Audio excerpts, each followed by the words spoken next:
প্রিয় সহযোদ্ধা ভাইরা, 13 ও 14 তারিখ সারা দেশে বিক্ষোভ মিছিল, 15 ও 16 তারিখ লাগাতার শাটডাউন হবে বাংলাদেশ। বাংলাদেশের তথা ঢাকা প্রবেশ মুখগুলো আপনারা লাগাতার ভাবে শাটডাউন করে দিবেন। দেশের প্রতিটি গুরুত্বপূর্ণ স্থাপনাগুলো নজরদারিতে রাখবেন, বিশেষ করে আন্তর্জাতিক বিমানবন্দরগুলো নজরদারিতে রাখবেন। মনে রাখবেন, বাংলাদেশ থেকে বের হয়ে যাওয়ার যতগুলো প্রবেশ, যতগুলো মুখ আছে, যতগুলো রাস্তা আছে, তার চতুর্দিক দিয়ে ভারত রয়েছে। ভারতে আমাদের অসংখ্য ভাইরা রয়েছে, আমাদের অসংখ্য যোদ্ধারা রয়েছে।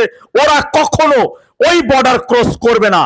ওদের জন্য রয়েছে সমুদ্র, সমুদ্রের পারগুলোতে আমাদের ভাইয়ের উপস্থিত থাকবে, বাংলাদেশের আপামার সাধারণ জনগণ উপস্থিত থাকবে। সমুদ্রে পাড়ি দিতে গেলেই চুবিয়ে চুবিয়ে একটাকে মারবে, কেউ যেন সমুদ্র পার হবার জন্য নৌকা না পায়। নৌকা ওদের জন্য নয়, নৌকা দেশদ্রোহীদের জন্য হতে পারে না, নৌকা দেশ বিরোধী তথা স্বাধীনতা বিরোধীর জন্য হতে পারে না। উপদেষ্টাদের দিকে নজর রাখুন।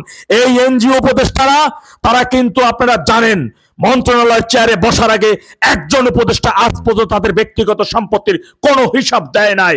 তথাপি তাদের বাপ দাদা 14 পুরুষ পর্যন্ত যেন আগামী দিন রাজার হালে বসে খেয়ে যেতে পারে, সেই অর্থ তারা এরই মধ্যে লুট করে নিয়ে গেছে। IMF এর দ্বিতীয় কিস্তির সম্পূর্ণ টাকা তারা মেরে দিয়েছে।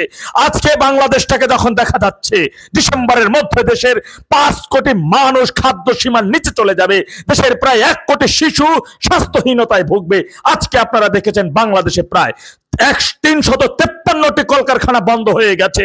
আজকে আমার দেশের লক্ষ লক্ষ ভাইয়েরা কর্মহীন হয়ে গেছে, চাকরি চলে গেছে তাদেরকে। দেখেছেন, বিদেশে থেকে, দেশের বাইরে থেকে জননেত্রী শেখ হাসিনা শুধু ঢাকা লকডাউনের ঘোষণা দিয়েছিল, কিন্তু সারা বাংলাদেশ আজকে লকডাউনে পরিণত হয়েছে। আজকে বৃদ্ধ থেকে যুবক, যুবক থেকে শিশু, বাচ্চারা পর্যন্ত রাস্তায় বের হয়ে আসছে। কারণ এই প্রজন্ম তথা এই 5 প্রজন্মের জেনারেশন তারা বুঝতে পারছে তারা কত বড় ধোঁকা খেয়েছে।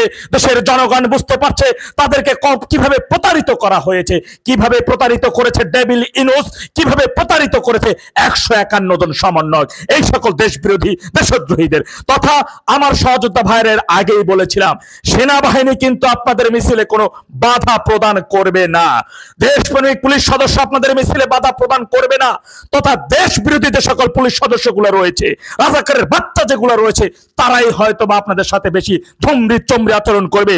কিন্তু যারা বেশি রকমের বাধা সৃষ্টি করবে, যে সকল পুলিশের প্রশাসনগুলো অতিরঞ্জিত কোনো কিছু করবে, তাদের নাম ঠিকানা, তাদের চাকরির পদ পদবি কি আছে, সম্ভব হলে বিপি নাম্বারটা সংগ্রহ করে কাউকে না দিতে পারেন, আমার ইনবক্সে দিবেন। আজকে দেখেছেন ধানমন্ডি 32 নম্বরে একটি 10ম শ্রেণীর ছোট্ট একটা শিশু বাচ্চা ছেলে, তার কাছে কিছুই ছিল না, সে কোনো মিছিলে আসে নাই, সে কোনো দলের হয়ে আসে নাই, তার কাছে শুধু 71 মহান মুক্তিযুদ্ধের একটা বই পেয়েছে, যে বইয়ের কারণে তাকে গ্রেপ্তার করে নিয়ে গেছে। আজকে দেখুন দেশবাসী, আজকে এই দৃশ্যটা দেখুন, দেশবাসী দেখুক আজকে মায়ের বয়সে একজন নারীকে কিভাবে নির্মমভাবে নির্যাতন করেছে এই দেশদ্রোহীর বাচ্চারা, এই রাজাকার আলবদরের বাচ্চারা। সুতরাং আমাদের লড়াই সংগ্রাম 71-এর মহান মুক্তিযুদ্ধের চেতনা ধারণ করে দেশ রক্ষা করার, দেশের মাতৃভূমি রক্ষা করার। যে সকল ভাইরা চাকরি হারিয়েছে, আজকে যতগুলো কারখানা বন্ধ হয়ে গেছে, দেশের শীর্ষ শিল্প প্রতিষ্ঠান গাজীপুরের টায়ার গ্রুপটাকে যারা আগুনে পুড়িয়ে ছারখার করে দিয়েছে, শত শত শ্রমিকদেরকে তারা সেদিন জ্যান্তভাবে তাদেরকে পুড়িয়ে মেরেছে, তাদের বিচার নিশ্চিত করার জন্য। যারা 3200 পুলিশ হত্যা করছে, তাদের বিচার নিশ্চিত করার জন্য। যারা সারা দেশের 460টি থানায় আগুন ধরিয়ে পুড়িয়ে ছারখার করে দিচ্ছে, তাদের বিচার নিশ্চিত করার জন্য। সুতরাং লড়াই সংগ্রাম চলতে থাকবে যতক্ষণ পর্যন্ত আমাদের চূড়ান্ত বিজয় না আসবে, যত সময় পর্যন্ত ডেভিল ইনুস সহ ওই সমন্বয় দেশ বিরোধী জঙ্গিদেরকে এই বাংলাদেশ থেকে সারা জীবনের জন্য তাদের অপশন, তাদের চ্যাপ্টার ক্লোজ না হবে, ততদিন পর্যন্ত আমাদের আন্দোলন সংগ্রাম চালিয়ে যেতে হবে। ভাইরা আমার, মনে রাখবেন, আমরা গত 1.5 বছর ধরে ঘরহীন, গৃহহীন, বাড়িহীন, দেশহীন, ভূমিহীন হয়েছি, রক্ত দিয়েছি, একের পর এক মবের শিকার হয়ে মার খেয়েছি, জীবন দিয়েছি। আমরা যারা মরতে জানে তারা কখন হারতে জানে না। মরতে যখন শিখেছি, কেউ আমাদের দাবায় রাখতে পারবে না।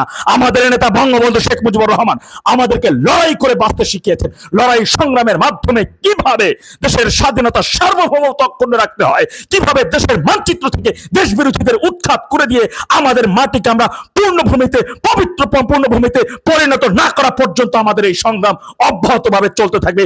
এই সংগ্রাম কেউ দাবায় টিকায় রাখতে পারবে না। কারণ আমরা মুসলমান, মুসলমান একবার মরে বারবার মরে না।